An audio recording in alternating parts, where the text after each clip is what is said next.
যার সাথে ফ্রি হিসেবে থাকতে পারে এক দুইটা বাচ্চা, বলে অরুণ হেসে উঠল। আর চন্দ্রা মুখে হাত দিয়ে দুপা পিছিয়ে গেল। না না, এসব কি বলছে অরুণ? এটা হতে পারে না, কখনোই হতে পারে না। অরুণকে নিয়ে তার মধ্যে ভালো একটা ধারণার উদয় হয়েছিল, কিভাবে সেটা মিথ্যা হতে পারে। আর অরুণ নিজের প্রতিশোধের জন্য এত নির্দয় চিন্তা ভাবনা কিভাবে করতে পারে। চন্দ্রা কত ভালো ভেবেছিল অরুণকে, এদিকে গোপনে তার মধ্যেও কিনা এত নিজ পরিকল্পনা। তখনই তার মনে হলো রনি, হ্যাঁ রনি, রনিকে সব জানাতে হবে। চন্দ্রার বিশ্বাস রনি কিছু একটা করবেই। রনিকে তার ভাবি ও অরুণ অযথা বাজে অপবাদ দিচ্ছে। রনি তো তাকে খুব ভালোবাসে। আজকে তাদের দেখা করার কথা ছিল। হয়তো রনি এখনো জানে না তার চন্দ্রার বিয়ে হয়ে গেছে। খুব শীঘ্রই কিছু একটা করতে হবে। তার এসব ভাবনার মধ্যে অরুণ আবার বলে উঠল, কাপড়গুলো ধুয়েছিলে? চন্দ্রা মাথা নেড়ে বারান্দায় ইশারা করে ভেজা কাপড় দেখিয়ে রুম থেকে বেরিয়ে গেল। অরুণ ফ্রেশ হওয়ার জন্য বাথরুমে গেল এবং ফিরে এসে দেখল টেবিলের উপর গরম ধোয়া উড়ানো চা রাখা আছে। চায়ের কাপে ধরতে গিয়ে দেখল পাশে অনেকগুলো কাপড় ইস্ত্রি করা রাখা। তার মানে কালকে সে যা যা বলেছিল সব কিছুই চন্দ্রা পালন করতেছে। অরুণ কিছুক্ষণ নীরব হয়ে দাঁড়িয়ে থেকে চায়ের কাপে চুমুক দিল। ওহ, আজকের চাটাও দারুণ হয়েছে। সে কাপের দিকে তাকিয়ে ভাবল, এটা নিশ্চয়ই চন্দ্রার নিজের হাতে বানানো। তার রান্নার হাত ভীষণই ভালো, প্রশংসার যোগ্য হলেও সেটা তাকে করা যাবে না। কিন্তু এত তাড়াতাড়ি কিভাবে বানালো? এই মেয়ে তো কাজকর্মে ভীষণ ফাস্ট ফাস্ট। ভালোই হলো, অন্তত কয়েকদিন কাজের মেয়ের আওলানো কাজে বিরক্ত প্রকাশ করতে হবে না। চা খাওয়া শেষ করে অরুণ বিছানায় বসে ল্যাপটপে নিজের কাজ করতেছিল। বেশ খানিক সময় পরে চন্দ্রা রুমে আসলো আর এসে বলল, আপনার নাস্তা রেডি, খেতে যান। চন্দ্রার কথা শুনে অরুণ উঠে দাঁড়ালো আর তার দিকে বাঁকা হয়ে একটু তাকালো। কিছু বলতে গিয়েও না বলে একটা মুচকি হাসি দিয়ে চলে গেল। অরুণের হাসিটা যেন বুকে ছুরি বসানোর জন্য যথেষ্ট। এর আগে অরুণের দিকে সে কখনোই খেয়াল করে তাকায়নি, কিন্তু এই মুহূর্তে প্রথম সে খেয়াল করলো অরুণের মুখে শুধু উপচে পড়া মায়ার আবরণ আর তার দু চোখে চুম্বকের ন্যায় আকর্ষণ। সেখান থেকে কেমন যেন চোখ সরানো দায়। না, এই চোখে কোনো প্রতারণার ছাপ নেই, এটা বিশুদ্ধ এক চাহনি। আনমনে হাসি। চন্দ্রার ঠোঁটেও একটা হাসি ভিড় করেছে। হঠাৎ আয়নার সামনে গিয়ে চমকে উঠল। আরে, তার গালে এগুলো কে? চন্দ্রা হাত দিয়ে মুছতে লাগলো। নিশ্চয়ই রুটি বানানোর সময় ভুলক্রমে গালে আটা এসে লেগেছে। এখন সে বুঝতে পারল অরুণ তার দিকে কেন এমন হাসি দিয়েছিল। চন্দ্রা এখান থেকে সরে বিছানার এদিকে গিয়ে দেখল অরুণ তার ফোনটা বালিশের উপর রেখে গেছে। প্রথমে ভাবলো এটাই সুযোগ, কিন্তু পরক্ষণে সে আর মোবাইলে স্পর্শ করলো না। কেন জানি মনে হচ্ছে ভদ্র পরিবারের মেয়েদেরকে অন্তত বিয়ের পরে সব কিছু মানিয়ে নিতে হয়। অরুণ চাইলে ডিভোর্স দিয়ে দিক, আর তার বিয়ে হয়েছিল কিংবা শ্বশুর বাড়িতে থেকেছে এমনটা শোনার পর রনিও যে তাকে মেনে নিবে সেটা তার মন সায় দিচ্ছে না। তবে তার মন সায় দিচ্ছে অরুণ তাকে ডিভোর্স দিবে না। মাত্র একদিনেই অরুণের উপর কি কঠিন বিশ্বাস জন্ম নিল তার। চন্দ্রা এসব ভাবনা রেখে একটা ন্যাকড়া হাতে নিয়ে ফার্নিচারের এদিক ওদিক মুছতে লাগলো। অরুণের কথা মতো কয়েকদিন কাজের মেয়ের মতো কাটাতে বিরক্ত লাগবে না, কারণ এটা তার প্রাপ্য ছিল। এদিকে অরুণ খাবার টেবিলে যাওয়ার সাথে সাথে তার মা বলল, এত লক্ষ্যে একটা বউ পেয়েছিস। প্রথম দিনে কিছু চেনে না, অথচ নিজে থেকে চিনিয়ে নিয়ে সকালে চা বানানো, সবার জন্য নাস্তা বানানো একা করলো। তা বৌমা কোথায়? ওকে নিয়ে আসলি না কেন? সে তো খায়নি এখনো। অরুণ মায়ের কথায় চন্দ্রাকে ডাকতে গেল। রুমে গিয়ে দেখলো চন্দ্রা শাড়ি আঁচল পেঁচিয়ে সেটাকে কোমরে গুজে একদম গ্রামের বধূদের মতো এদিক ওদিক মুছতেছে। আলমারির উপরের দিকটা তার নাগালের বাইরে, তাই টুলের উপর উঠে হাত উঁচিয়ে পরিষ্কার করার চেষ্টা করছে। আর পিছনের সেই তিলটা এখনো স্পষ্ট দেখা যাচ্ছে। অরুণ আস্তে আস্তে কাছে গিয়ে বলল, কেন যে এত টাকা দিয়ে ঘরে আকাইম্মা কাজের বুয়াটো রাখি, আগে জানলে কবেই বিয়ে করতাম। অরুণের কথা শুনে চন্দ্রা লাফিয়ে উঠল। হুড়মুড় করে নিচে নেমে নিজের কাপড় ঠিক করতে করতে বলল, প্লিজ বিশ্বাস করুন, আমি জানতাম না আপনি এর সময় আসবেন। ভেবেছি আপনার খাবার খেতে যতটা সময় লাগবে আমি ততক্ষণে সেরে ফেলব। অরুণ আর একটু এগিয়ে আসলো আর বলল, একটু পিছনে ফিরে তো। চন্দ্রা আমতা আমতা করে বলল, কেন? অরুণ রাগী সুরে বলল, পিছনে ফিরতে বলছি, ফিরবে, প্রশ্ন করো কেন? চন্দ্রা পিছনে ফিরল। অরুণ টেবিল থেকে একটা আঠালো স্টিকারের টুকরো চন্দ্রার পিঠের মধ্যকার তিলটার উপর লাগিয়ে বলল, এটা সব সময় ঢেকে রাখবে, মনে থাকে যেন, কারণ এটা যে কাউকে মেরে ফেলতে পারে। আর এখন আমার সাথে আসো, আম্মু ডাকছে। চন্দ্রা অরুণের পিছনে যেতে যেতে নিজের পিঠে হাত দিয়ে দেখল এটা একটা স্টিকার, কিন্তু কেন লাগালো কে জানে। মেরে ফেলতে পারে এটাই বা কেন বলল অরুণই জানে। ডাইনিংয়ে যাওয়ার পরেই অরুণের মা ফোন হাতে চন্দ্রার দিকে এগিয়ে এসে বলল, তোমার বাবা তোমার সাথে কথা বলতে চায়। চন্দ্রা হাত বাড়িয়ে ফোনটা নিল। অরুণ বুঝতে পারল সে আজকে যে যাবে না সেই বিষয়ে তার আব্বুর সাথে কথা হয়েছে, তাই তিনি নিজের মেয়ের মতামত জানতে চান। অরুণ জানে চন্দ্রা এখন ভ্যা ভ্যা করে কেঁদে বলবে, বাবা আমাকে নিয়ে যাও, আমার এখানে ভালো লাগছে না। কিন্তু চন্দ্রার কথা শুনে অরুণ আকাশ থেকে পড়ল। চন্দ্রা ফোন নিয়ে নিজে বাবাকে বলছে, বাবা আমার এখানে থাকতে কোনো সমস্যা হচ্ছে না, ওনারা সবাই খুব ভালো, আমি তাড়াতাড়ি যেতে চাই না, তুমি নিজের খেয়াল রেখো কিন্তু। অরুণ গলা ঝেড়ে চোখ মুখ বাঁকিয়ে খাওয়া শুরু করলো। চন্দ্রাও খাচ্ছে। এখনকার বলা চন্দ্রার এসব কথা তার ভাবনার বাইরে ছিল। কে জানে চন্দ্রাকে কিছুদিনের মধ্যে ডিভোর্স দিয়ে দিবে, সেটা জেনেও এখন বাংলা সিনেমার আদর্শ নায়িকাদের মতো এমন ভাব দেখাচ্ছে কেন? যদিও সে পাক্কা অভিনেত্রী, তাতে কোনো সন্দেহ নেই। যাক, সে যে ধরনের অভিনয় করুক, সেটা যতদিন এই বাড়িতে আছে অন্তত ফ্রিতে দেখা যাবে। খাওয়া দাওয়া শেষ করে অরুণ আবার নিজের কাজে ব্যস্ত হয়ে পড়ল। যদিও অরুণ এখন ছুটিতে, তারপরও তার কাজ ছাড়া এখন কিছু ভালো লাগে না। অন্যদিকে চন্দ্রাও ভীষণ ব্যস্ত। সারা বাড়ি চকচকে ঝকঝকে এবং একদম তকতকে বানানোর চেষ্টা তার।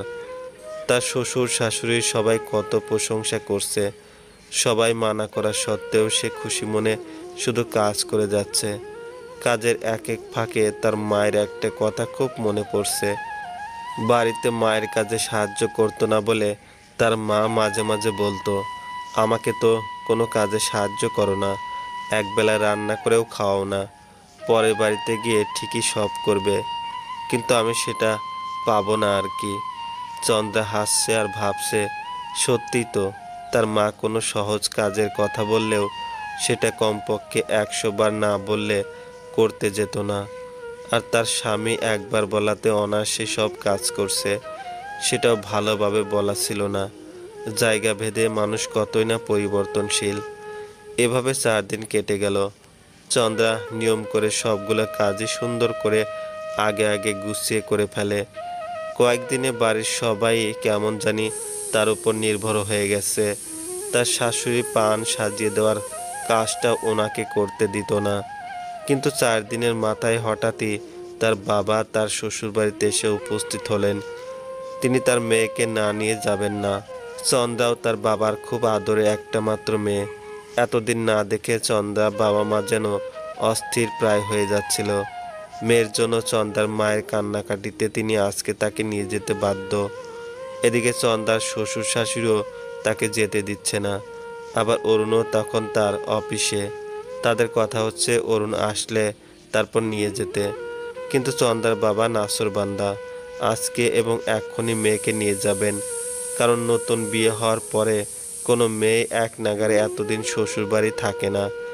চন্দ্রাও নিজের মাকে খুব দেখতে ইচ্ছে করছে, কিন্তু কেন জানি অরুণের জন্য খারাপ লাগছে। মানুষটাকে এক নজর দেখলে দিনটাই তার ভালো কাটে। বিয়ের পরে আজকে প্রথম সে অফিসে গেছে। এমনিতেই চন্দ্রা ছটপট করছিল অরুণকে কখন দেখবে, কিন্তু সেটা আজকে আর হলো না। এদিকে অরুণ বাড়িতে এসেই দেখলো সবাই মন খারাপ করে বসে আছে। অরুণ তাদের চোখের দিকে তাকিয়ে বলল, কেউ কি মারা গেছে? অরুণের মা বলল, চন্দ্রাকে তার বাবা এসে নিয়ে গেছে। অরুণ হাসতে হাসতে বলল, গেছে ভালো হয়েছে, এতে মন খারাপের কি আছে, আজব। বলে সে কিছু শোনার অপেক্ষা না করে এখান থেকে রুমে চলে গেল। কিন্তু এটা শুনে অজানা এক মন খারাপের ভিড় তার মধ্যেও। শুধু ঘরটা না, বুকের ভিতর কেমন জানি হাহাকার করছে তার। রুমে গিয়ে ফ্লোরের দিকে তাকাতেই অরুণের মনে হলো কাল রাতে চন্দ্রা বলছিল তার এখানে থাকতে কষ্ট হয়, অথচ অরুণ তার কথাকে পরোয়া করেনি। নিজের সাথে তাকে জায়গা দিতে সে নারাজ, কিন্তু এখন মনে হচ্ছে তার সাথে জায়গা না দিলেও গোপনে চন্দ্রা তার খুব গভীরে জায়গা নিয়ে নিয়েছে। এখন মনে হচ্ছে তার জায়গাটা অরুণের কাছে আরো গভীরে পৌঁছে গেল না তো। অরুণ পোশাক না বদলেই রুমের এদিক ওদিক পায়চারি করছে, কেমন যেন অস্থির অস্থির লাগছে। সে খেয়াল করলো তার রুমটা এত গুছানো আর পরিপাটি যে তাকিয়ে থাকতে ইচ্ছে করছে। কোথাও বিন্দুমাত্র ময়লার আভাস নেই, অথচ বিয়ের আগে প্রতিদিন রুমে প্রবেশ করেই তার নাকে একটা বিশ্রী গন্ধ লাগতো, যেটা তার অপরিষ্কার জমানো কাপড়গুলো থেকে আসতো। তাও নিয়ম করে সেসব পরিষ্কার না করে এমন ভাঁজে পরিবেশে শুয়ে বসে কাটিয়ে দিত। তারপর এক এক জিনিস এক এক দিকে ছড়াছড়ি হয়ে পড়ে থাকতো। আর এই 4 দিনে তার সব কিছু বদলে গেছে। জায়গা মতো এক এক জিনিস গুছিয়ে রাখা, কাপড়গুলো কি ঝকঝকে। অরুণের খুব ক্লান্তি লাগছে, একটু পানি খাওয়া দরকার। সে মুখ ফসকে চন্দ্রা বলে ডাক দিতে গিয়েও আটকে গেল। সে যে এখনই শুনে এসেছে চন্দ্রা আজ চলে গেছে, আর এতক্ষণও এটাই ভাবছিল, অথচ কেন জানি মনে হচ্ছে চন্দ্রা আশেপাশে আছে, এ কাজ ও কাজ করতেছে। আসলে কয়েকদিন খুব বাজেভাবে চন্দ্রার উপর নির্ভর হয়ে গেছে, যে সব কাজেই শুধু চন্দ্রা চন্দ্রা। এমনকি বিছানা থেকে টেবিলে রাখা কোনো জিনিসের জন্য চন্দ্রাকে ডেকে সেটা আনতে বলতো, আর চন্দ্রা হাসি মুখে সব আদেশ পালন করত। অথচ অরুণ তার সাথে সবসময় ধমক ছাড়া কথাই বলতো না। অরুণ পোশাক বদলাতে গিয়েও কি ভেবে যেন আর বদলালো না।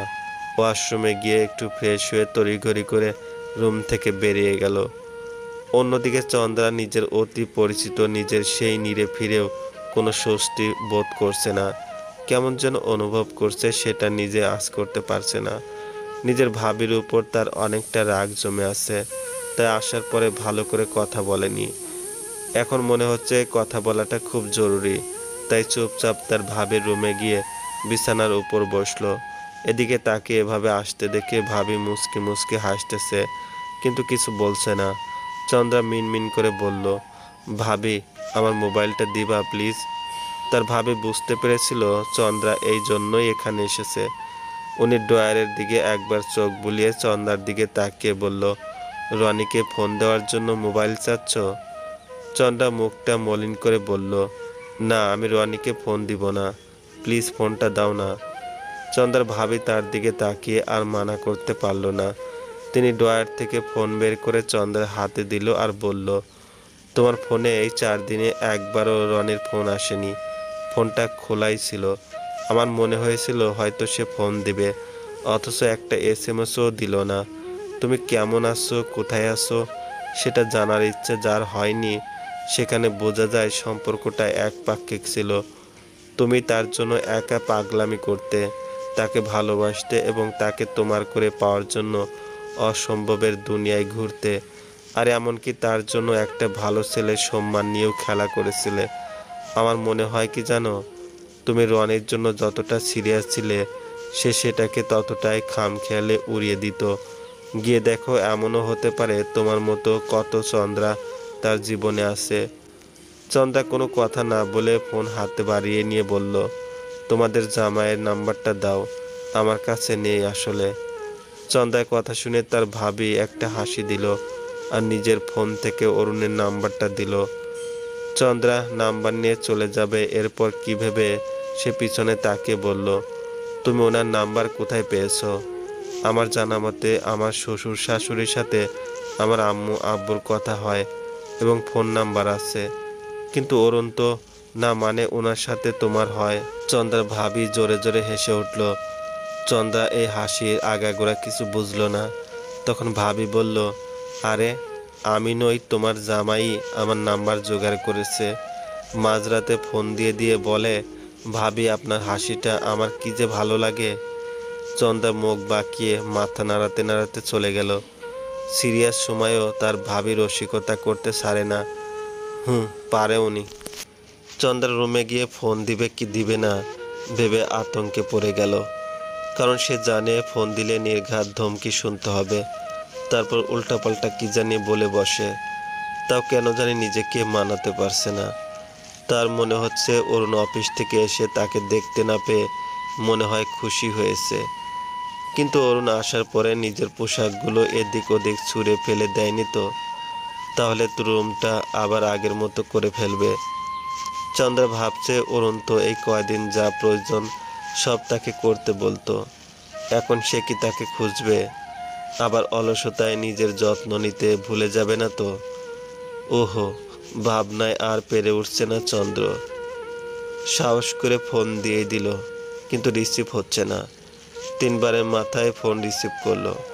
চন্দ্রা সালাম দিল আর তারপর চন্দ্রা যা ভেবেছিল ঠিক তাই হলো।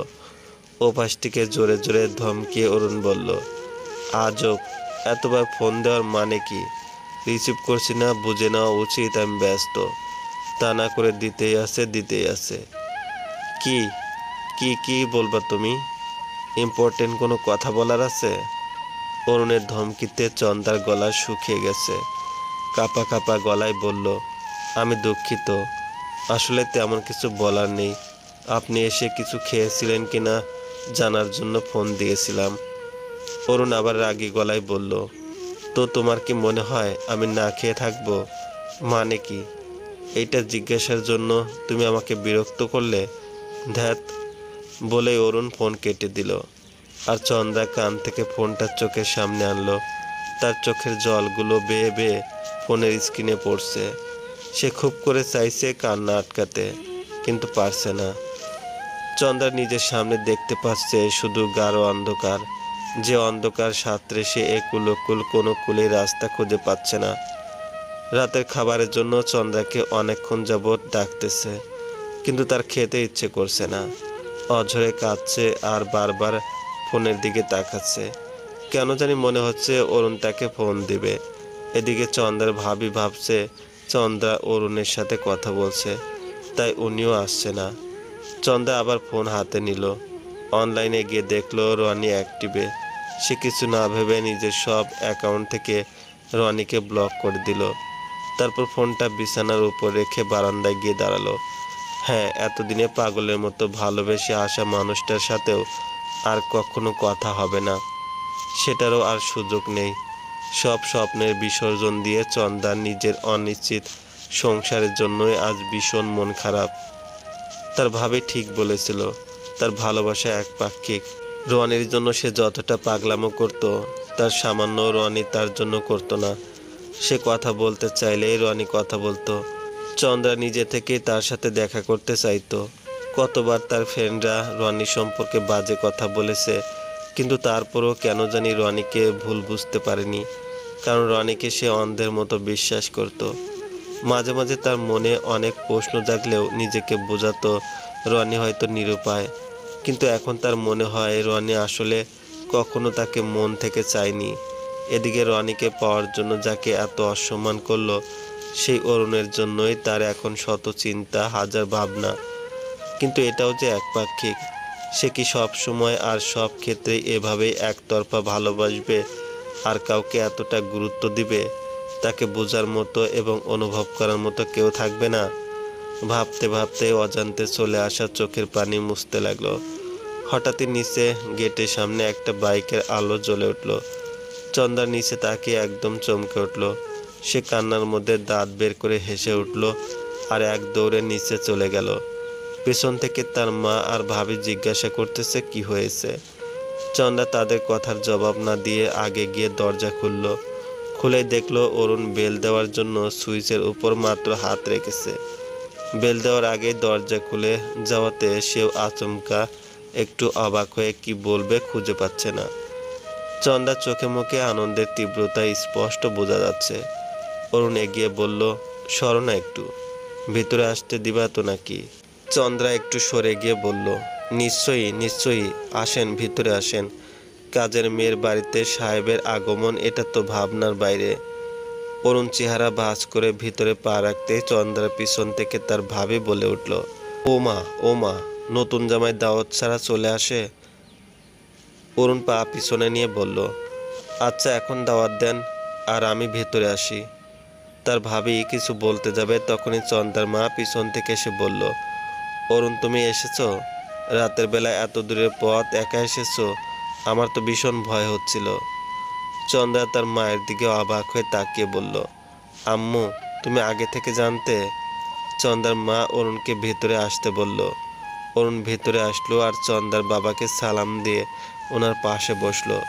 চন্দ্রা তার মাকে আবার জিজ্ঞাসা করলো, মা উনি আসবে তুমি কি করে জানতে?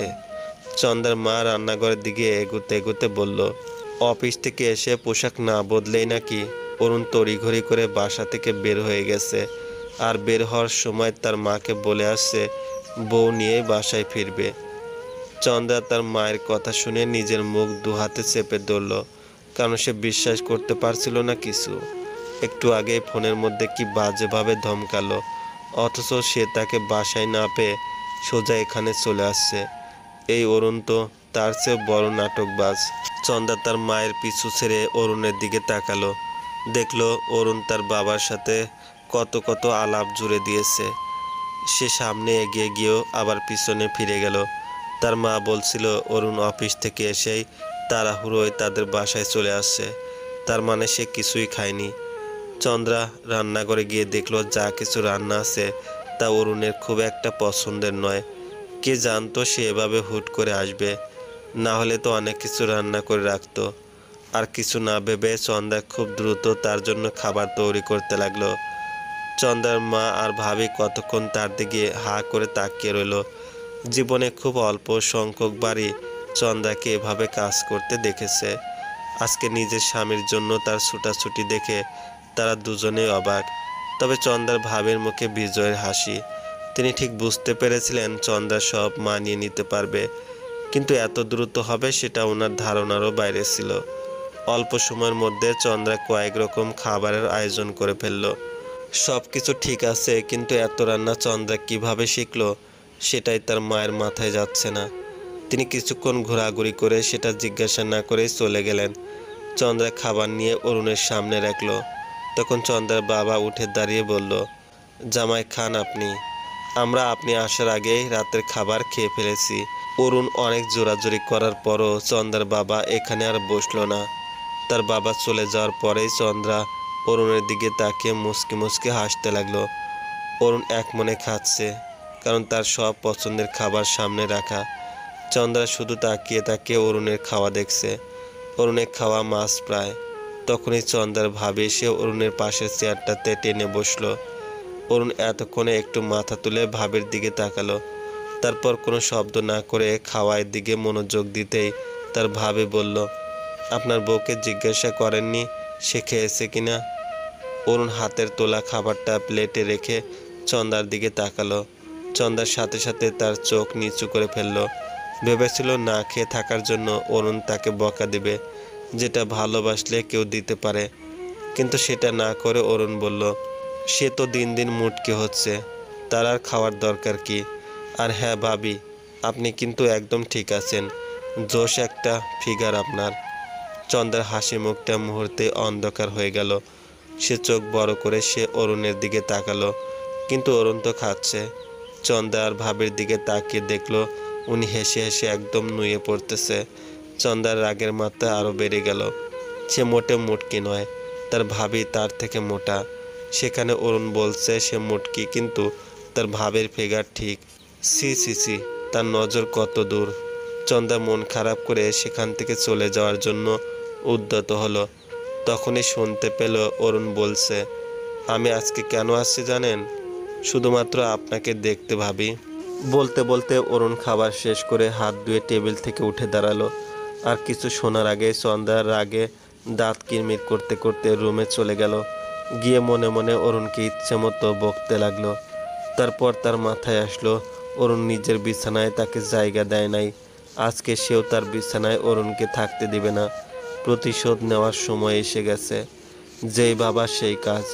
চন্দ্রা নিচে একটা বালিশ রেখে দিল আর বিছানার মধ্যে কম্বল মুড়ি দিয়ে এমনভাবে শুয়েছে যে এদিক ওদিক অল্প ফাঁকা থাকলেও কেউ অন্তত কোনো দিকেই থাকতে পারবে না।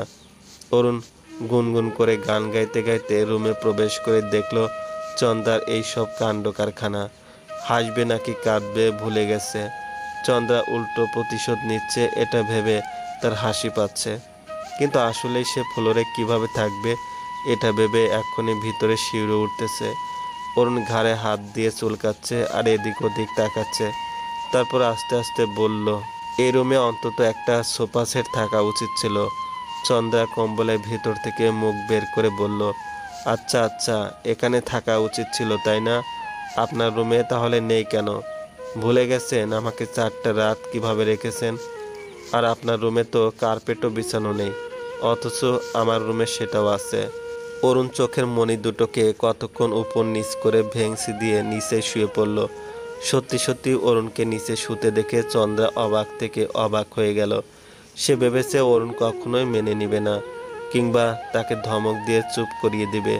কিন্তু তার এই মেনে নেওয়াটাও এখন চন্দ্রার গ্রহণযোগ্য লাগছে না। অরুণ কতক্ষণ মোবাইল চালালো, তারপর সেটাকে পাশে রেখেই ঘুমিয়ে গেল। কিন্তু চন্দ্রার ঘুম আসছে না। এটা করা সত্যি তার উচিত হয়নি। চন্দ্রা যে ভুল করেছিল তার জন্য অরুণ যা করেছে তা অবশ্যই প্রাপ্য ছিল। কিন্তু সে যে অরুণকে উল্টো শাস্তি দিতে গেল, এটা নিঃসন্দেহে জঘন্য অপরাধ। চন্দ্রা ভাবছে অরুণকে জাগাবে এবং উপরে আসতে বলবে, কিন্তু ঘুমের মানুষকে ডাকাটা তো ঠিক হবে না। চন্দ্রা বিছানা থেকে উঠে পড়ল। ভীষণ খিদে পেয়েছে তার। অরুণের সাথে রাগ করে রাতে না খেয়ে চলে আসা উচিত হয়নি। রুমের বিভিন্ন জায়গা খুঁজে কয়েকদিন আগের রাখা কতগুলো শুকনো খাবার খুঁজে পেল। এগুলো খাওয়া ছাড়া আর কোনো রাস্তা নেই, কারণ এখন খাওয়ার জন্য গেলে আর বিষয়টা কেউ টের পেলে ভীষণ লজ্জায় পড়ে যাবে। অতঃপর এগুলো অল্প খাওয়ার পর বুঝতে পারল কিছুটা খিদের যন্ত্রণা কমেছে। তারপর আর অত শত না ভেবে সেও কম্বল নিয়ে নিচে শুতে গেল। প্রথমে আস্তে আস্তে অরুণের গায়ে কম্বল দিয়ে দিল। তারপর মধ্যে নিজের কোলবালিশটা মাঝে রেখে কম্বলের একটা ছোট অংশ টেনে সেও এখানে শুয়ে পড়ল। তবে মনে মনে ভাবছে সকালে অরুণ এভাবে দেখলে রেগে যাবে না তো? কিন্তু অরুণকে নিচে রেখে উপরে তার একদম ঘুম আসছে না। সকালে বকা খাওয়ার সম্পূর্ণ প্রস্তুতি নিয়েই চন্দ্রা ঘুমিয়ে পড়ল। শেষ রাতে অরুণ বিপরীত পাশ থেকে চন্দ্রার বরাবর ফিরে কোলবালিশের উপর হাত রাখল। কিন্তু তার হাত কোলবালিশ পেরিয়ে গিয়ে কোনো একটা নরম জায়গায় পড়ল। অরুণ একদম ঘুম থেকে হুড়মুড়িয়ে উঠে বসল। পাশে তাকাতে প্রথমে সে চমকে উঠল। যখন পাশে চন্দ্রাকে দেখলো তখন সে একটা মুচকি হাসি দিল। তারপর চন্দ্রার কপালে ছুঁয়ে যাওয়া চুলগুলো এক পাশে সরিয়ে দিল। কেন জানি মনে হচ্ছে এই মেয়েটা তাকে কোনো জাদু করেছে। এত না চাওয়া সত্ত্বেও তার মায়ের প্রচণ্ড রকম আটকে যাচ্ছে। অরুণ চন্দ্রার দিকে আবারও তাকালো। আসলে সে চন্দ্রাকে যতটা মারাত্মক ভেবেছিল তার ছিটে ফোটাও সে না। চন্দ্রাও ভীষণ সহজ সরল, শুধু ভুল একটা মানুষের জন্য জীবনে এতগুলো পাগলামো করেছে। অরুণ তার হাতটা আস্তে করে চন্দ্রার গালে রাখলো। তারপর হাত সরিয়ে ঘুমিয়ে যাওয়ার জন্য চলে আসবে, তখনই চন্দ্রা অরুণের হাতটা 2 হাতে চেপে ধরে এক লাফে উঠে বসলো। হঠাৎ এভাবে উঠে যাওয়াতে অরুণ ভয় পেয়ে ছিটকে সরে যেতে গিয়েও পারল না, কারণ চন্দ্রা হাত ধরে আছে। অরুণ থতমত খেতে লাগলো আর তোতলাতে তোতলাতে বলল, তুমি তুমি সজাগ ছিলে? চন্দ্রা ভ্রু দুটো উপরে তুলে মুখ এপাশ ওপাশ করে তার হাত ছেড়ে ঝিমাতে ঝিমাতে বলল, আমি সজাগ। না হলে বউ রেখে বউয়ের ভাবির সাথে মিষ্টি মধুর আলাপ রসালাপ করা বরের কাণ্ড দেখা হবে কি করে? অরুণ চুপ করে নিচে তাকিয়ে ভাবছে কি বলবে। কতক্ষণ ভেবে এটাই বুঝতে পারলো ওর সাথে অযথা এসব বলে লাভ নেই, দোষটা আসলে অরুণেরই। সে তাই চোখ বন্ধ করে বলল, এখানে ঘটে যাওয়া ব্যাপারের জন্য দুঃখিত আমি। চন্দা রাগী গলায় বলল, কোনো দুঃখিতে কাজ হবে না। আপনি অনুমতি ছাড়া আমার পেটে হাত দিয়েছেন, গালে হাত দিয়েছেন, আমি ক্ষমা করব না। এই কথা শুনে অরুণে এখন সত্যি মরে যেতে ইচ্ছে করছে। তা আবার বলল, মাফ করে দাও প্লিজ, ভুলে হাত লেগে গেছে, আর এমন হবে না। চন্দা তখন উৎফুল্ল ভাব নিয়ে বলল, ওকে ফাইন, দিব মাফ করে, সমস্যা নাই। আমার আবার মন অনেক বড়, কিন্তু একটা শর্ত আছে। আপনাকে আমার করা 3টা প্রশ্নের জবাব দিতে হবে, তাহলে একদম পাক্কা মাফ করে দিব, প্রমিস।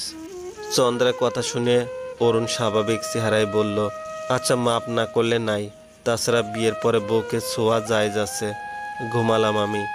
বলেই অরুণ বালিশে মাথা রাখলো। কিন্তু চন্দ্রা জোর গলায় আবার বলল, তাহলে বিয়ের পরের দিন বউকে ডিভোর্স দেওয়ার হুমকির জায়েজনামা কোথায় পেয়েছিলেন? অরুণ চন্দ্রার কথা শুনে আবার উঠে বসলো, জোরে দুবার নিঃশ্বাস নিয়ে বলল, ওকে, তাহলে একটা সুযোগ দিচ্ছি। তুমি 3টা প্রশ্নের যে কোনো একটা প্রশ্ন করবে, কারণ আমি শুধু একটা প্রশ্নেরই জবাব দেব। সত্যি তো? হ্যাঁ, একদম সত্যি, কিন্তু যে কোনো একটা প্রশ্ন। চন্দ্রা একটু ভেবে বলল, আমাকে পাওয়ার জন্য আপনি এই পর্যন্ত কি কি করেছেন? এই প্রশ্ন শুনে অরুণের চোখ দুটো বড় বড় হয়ে গেল। সে এদিক ওদিক তাকিয়ে বলল, এটা তো একের ভিতর সব। এমন প্রশ্ন মানি না, মানব না। অবশ্যই মানতে হবে। আপনি বলেছেন যে কোনো একটা প্রশ্নের জবাব দিবেন, আর মনে করেন এটা একটা রচনামূলক প্রশ্ন, তাই কোনো চালাকি না করে পটাপট প্রশ্নের সঠিক উত্তর দিয়ে দেন। অরুণ কিছুক্ষণ মাথায় হাত দিয়ে নিচে তাকিয়ে রইল, তারপর মাথা তুলে বলতে লাগলো, মনে আছে সেদিন তোমার ভাড়া করা মেয়েটা যখন আমার সম্পর্কে এত এত বাজে কথা বলছিল, তার মধ্যে সবার সামনে তুমি কেঁদে কেঁদে বলেছিলে আমার মুখ দেখতে চাও না? তখন শুধু তুমি নও, আমার পরিবারের লোকজনও বলেছিল আমার মুখ দেখতে চায় না। কিন্তু আমি তখনই পণ করেছি, বিয়ে ভাঙার পিছনে যে কোনো কারণই থাকুক, আমি তোমাকেই আবার সসম্মানে বিয়ে করব। কারণ আমি যতই প্রমাণ করি আমি নির্দোষ, কিন্তু অন্য কাউকে বিয়ে করতে গেলে নিন্দুকেরা কথা তুলবেই। আমার বউ বাচ্চা ছিল এবং এর জন্য আগে একটা বিয়ে ভেঙেছে। তাই সেদিন থেকেই আমার একটা কাজ ছিল, নিজেকে সবার কাছ থেকে নির্দোষ প্রমাণ করা। কয়েকদিনে তুমিও হয়তো দেখেছো আমার পরিবার আমাকে কত ভালোবাসে। হ্যাঁ, সত্যি ভালোবাসে, কিন্তু সেই দিনে ঘটনার পরে আমার সাথে কত রূঢ় ব্যবহার করত, সেটা নিজের চোখে দেখলে তোমারও বুকে আগুন জ্বলতো। বলেই অরুণ একটু থামলো। চন্দার চোখে পানি ছলছল করছে। সে আস্তে আস্তে বলল, ওই মেয়েটার মাকে কিভাবে খুঁজে পেয়েছেন? আমি সেটা দরজার আড়াল থেকে শুনেছিলাম, কিন্তু সব কিছুর পেছনে যে আমি, সেটা কিভাবে জেনেছেন? জেনে কেন বিয়ে করলেন? অরুণ হাসলো আর বলল, ওই মহিলাকে আমি শিখিয়ে এনেছিলাম যেন তোমার বাবার সামনে সত্যটা না বলে। কিন্তু ওই মহিলা এটা অবশ্যই জানতো এই বিয়ে ভাঙ্গার পিছনে সম্পূর্ণ হাত এই বিয়ের পাত্রীরই ছিল। সেটা শোনার পরে আমার অবস্থা কেমন হয়েছিল জানো? আমি দাঁড়িয়ে থাকার শক্তি হারিয়ে ফেলেছিলাম। আমার সামনে সব কিছু চক্রাকারে ঘূর্ণায়মান অবস্থায় দেখেছিলাম। ভেতর থেকে বারবার উত্তর আসছে, চন্দ্রা এটা করতে পারে না। তারপর নিজেকে বুঝালাম, আমাকে এর সম্পূর্ণ সত্যিটা জানতে হবে, কেন সে এমন করলো। তারপর তোমার এক বান্ধবীর খোঁজ নিলাম, তার সাথে কথা বলে জানলাম রনি নামে এক ছেলের সাথে তোমার সম্পর্ক আছে। এই কথা শুনে আমি ভাবলাম, তাহলে রনির সাথে যা কথা বলার বলবো, কারণ আমি নিশ্চিত ছিলাম রনি তোমাকে এই বিয়ে ভাঙার পরিকল্পনা দিয়েছে। তারপর আর তোমাকে বিয়ে করতে হবে এই চিন্তা মাথায় ছিল না, কারণ তুমি অন্য একজনকে ভালোবাসো। সেদিন রনিকে সাহায্য করার জন্যই মূলত তার কাছে আমার যাওয়া। প্রচণ্ড রকম রাগ আর জেদ নিয়ে আমি ছুটাছুটি করছিলাম। আমার পরিকল্পনা ছিল রনি আর ওই মহিলাকে একসাথে এনে তোমার আর আমার পরিবারকে এক করে সব কিছুর প্রমাণ দেব। কিন্তু রনির কাছে গিয়ে তোমার কথা বলতে সে হেসে ফেটে পড়ল। তার কথা অনুযায়ী সে এসবের কিছুই জানে না এবং পরবর্তী সে তোমাকে বিয়ে করবে এমন কোনো কথাও দেয়নি। তুমি তার উপর দুর্বল, তাই সে ইচ্ছে করে তোমার সাথে সম্পর্কের অভিনয় করছে। রুষা নামে একটা মেয়েকে সে সিরিয়াস ভালোবাসে। তখন আমি চিন্তা করলাম আমাকে তুমি ঠকালে আরেকটা ঠকবাজের জন্য। এরপর তুমিও তো খুব বাজেভাবে ঠকবে, তাহলে তোমাকে অযথা আর কি শাস্তি দিব। এর মধ্যে ওই মহিলাকে নিয়ে গেলাম আমাদের বাড়িতে। তুমি এসব করেছো এটা গোপন রেখে আমার প্রতি বাড়ির সবার ভুল ভাঙালাম। কিন্তু তাদের ভুল ভাঙানোর সাথে সাথে তাদের আবারও আবদার তোমার পরিবারে এসব জানিয়ে যেন তোমাকে আবার বিয়ে করি। কারণ অন্য কোথাও বিয়ে করলে নাকি পাড়াপড়শি কানাকানি করবে। নিশ্চয়ই আমার কোনো দোষ ছিল, তাই বিয়েটা করতে পারিনি। কারণ সবাই তো আর সত্যিটা জানবে না। কিন্তু তোমাকে বিয়ে করলে বলবে ছেলেটা অবশ্যই নির্দোষ। তাই তো সেটা প্রমাণ করে সে মেয়েকে বিয়ে করে সবাইকে দেখিয়ে দিয়েছে। সেই মুহূর্তে বাবা মাকে পুরোটা বলার সুযোগ পাইনি। আর সত্যি বলতে তোমাকে প্রথমবার দেখেই আমার মনে হয়েছিল তুমি আমার। ওই যে সেদিন কেঁদে কেঁদে বলেছিলে, আমি তোমাকে ফোনে বলেছিলাম অরুণের ভালোবাসার আলোতে চন্দ্রা আধারেও আজীবন আলোকিত থাকবে। সত্যি কথাটা মন থেকে বলা ছিল, কিন্তু এত কিছু হয়ে যাওয়ার পরে আমি কেমন যেন ছন্নছাড়া হয়ে গেছিলাম। অন্যদিকে তোমার বয়ফ্রেন্ডের আসল রূপটা আমি সামনে থেকে দেখেছিলাম। তাই সেদিন একটা ঠকবাজের থেকে আমার প্রথমবার অনুভূত হওয়া ভালোবাসাকে আমার করতে চলে আসছিলাম এবং তোমাকে বিয়ে করেছিলাম। বলেই অরুণ একটু মৃদু হাসলো, কিন্তু চন্দ্রা ফুপিয়ে ফুপিয়ে কেঁদেই যাচ্ছে। অরুণ চন্দ্রার গালে ডান হাতটা আলতো করে রেখে বলল, বয়ফ্রেন্ডের জন্য কাঁদছো? চন্দ্রার কান্না ভেজা মুখটা এবার রাগে রূপান্তর হলো। অরুণ চন্দ্রার দিকে তাকিয়ে আছে আর ভাবছে, কান্নার মধ্যে রাগলে মানুষকে খুব সুন্দর দেখায় তো, এটা আগে দেখা হয়নি তার। এর মধ্যে চন্দ্রা কান্না কান্না স্বরে বলল, তাহলে বিয়ের পরের দিন আমাকে ডিভোর্স দিয়ে ডিভোর্সি উপাধি দিবেন কেন বলেছিলেন? চন্দ্রার কান্না বেগ আরও বেড়ে গেল।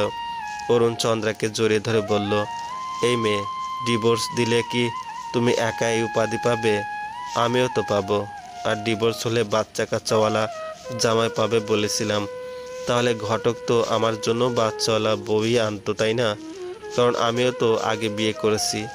আর তোমার থেকে আমার ব্যাপারটা মারাত্মক। লোকে বলবে প্রথমবার বিয়ে ভাঙলো, তারপর বিয়ে করলো।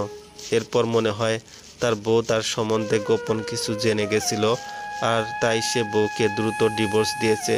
মনে হয় এরপর বউই পেতাম না। হে হে হে। তবে সত্যিটা হলো, ওই দিন এই কথা তোমাকে ডিপ্রেশনে ফেলার জন্য বলেছিলাম। কেননা তখনও তোমার উপর ভীষণ রাগ ছিল, জেদ ছিল। ভেবেছিলাম আমি যেমন কষ্ট পেয়েছি তেমন অনেক দিন পর্যন্ত তোমাকেও কষ্ট দেব। আর তাই তো এমন খারাপ ব্যবহার করতাম। বিশ্বাস করো আমি এমন নই। আর ওই যে ভাবিকে এসব বলি, এগুলো তোমাকে রাগানোর জন্য। কারণ ভাবি আগে থেকে সব জানে। রনির আসল উদ্দেশ্য আমি ভাবিকে জানিয়েছিলাম বলেই উনি তোমাকে এই বিয়ের জন্য তোড়জোড় করেছিল। আমি ভেবেছিলাম বিয়ের পরে তোমার সাথে অনেক দিন খারাপ ব্যবহার করব, যেটা হলো আমাকে কষ্ট দেওয়ার অল্প শাস্তি। কিন্তু কথা হলো এত তাড়াতাড়ি তোমার মধ্যে প্রবলভাবে আসক্ত হব সত্যি ভাবিনি। আমার সব রাগ, অভিমান, প্রতিশোধের তাড়না পরিবর্তিত হয়ে মাত্র অল্প সময়েই সেসবগুলো ভালোবাসায় আবর্তন হয়েছে। এই আবর্তন স্পষ্ট প্রমাণ করে আমরা দুজন শুধু দুজনার জন্য জন্মেছিলাম চন্দ্রা। না হলে এত শত ঝড় ঝাপটা পেরিয়ে আমরা দুজন কি করে এক হলাম বলো তো? চন্দ্রা অরুণের বুকে মুখ লুকিয়ে এখনো কেঁদেই যাচ্ছে। অরুণ চন্দ্রার মাথা তুলে জিজ্ঞাসা করলো, এবার কান্না কেন? তোমার একের ভিতর সব করা প্রশ্নটার সম্পূর্ণ জবাব পাওনি বুঝি? চন্দ্রার কান্না বেগ না থামিয়েই অরুণের গলায় হাত রেখে তার গালে গাল ছুঁয়ে কানের কাছে বলল, ভালোবাসার এই আবর্তন যেন কখনো বিবর্তন না হয়। অরুণ মুচকি হেসে চন্দ্রাকে আবারও জড়িয়ে ধরল এবং বলল, কখনোই হবে না। আমি যে তোমাকে খুব ভালোবাসি চন্দ্রা।